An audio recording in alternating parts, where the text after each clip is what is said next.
ভাষা নাই দেখতেছেন আপনারা তিনটা বাচ্চা।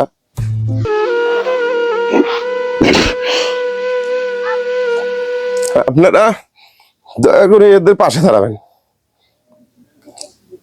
আমি বলতে পারতেছি না কিছু, আপনারা পাশে দাঁড়াবেন বাচ্চাগুলার। আমি দিনাজপুর থেকে এখানে খুব এত দূর রাস্তা আসছি আমি এদেরকে দেখার জন্য। দেখতেই তো খারাপ লাগছে, এটা থাকার মতন ঘর? এই ঘরে কি তোমরা থাকতে? কত কষ্ট করে থাকো না, দেখিয়ে তো খারাপ লাগতেছে। কি থাকার জায়গা হলো? চলো, কি আর বলবো রে ভাই, ভাষা তো খুঁজে পাচ্ছি না আমি। এটা কি থাকার মতন জায়গা? তোমার বাবা মা নাই না? তোমার বাবা মা নাই না? কি হয়েছে? কতদিন আগে? 3 বছর আগে বাবা, 4 বছর আগে বাবা, 3 বছর আগে মা। এখন তুমি কার কাছে থাকো? নানির কাছে। তোমার নানি দেখশন করে সব? আর তুমি মাদ্রাসা পড়ো নাকি? তুমি স্কুল যাও? তুমি?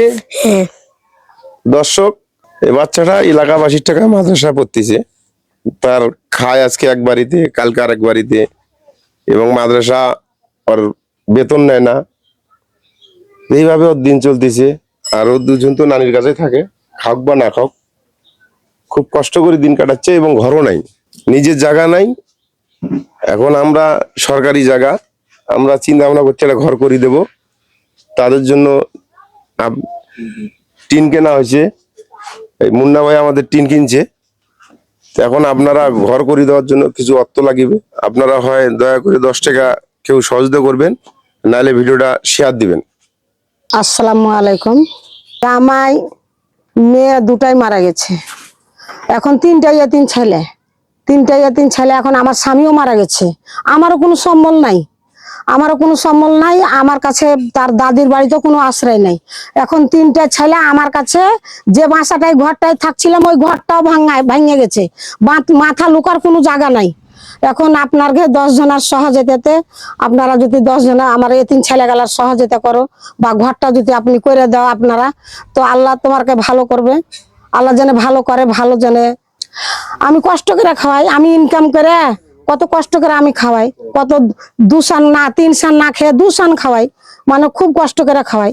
আমারও তো স্বামী নাই, তাহলে কিভাবে সংসারটা মানে ভালোভাবে চলবে? তা আমারও তো স্বামী নাই।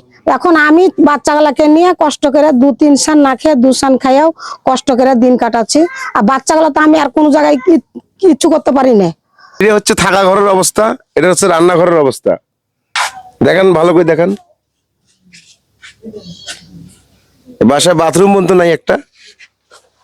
বাথরুমটা ইম্পর্টেন্ট, একটা মানুষের বাসায় বাথরুমটা ইম্পর্টেন্ট, কিন্তু থাকার ঘরে তো নাই, বাথরুম কোথায় থাকবে? বলার ভাষা নাই দেখতেছেন আপনারা তিনটা বাচ্চা। আপনারা দয়া করে এদের পাশে দাঁড়াবেন। আমি বলতে পারতেছি না কিছু, আপনারা পাশে দাঁড়াবেন বাচ্চাগুলার।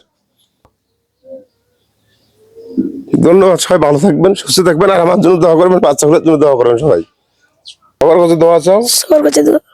তাহলে আমাদের জন্য সবাই দোয়া করবেন, আমাদের কাছে সবাই দোয়া করবেন ইনশাআল্লাহ। ইনশাআল্লাহ।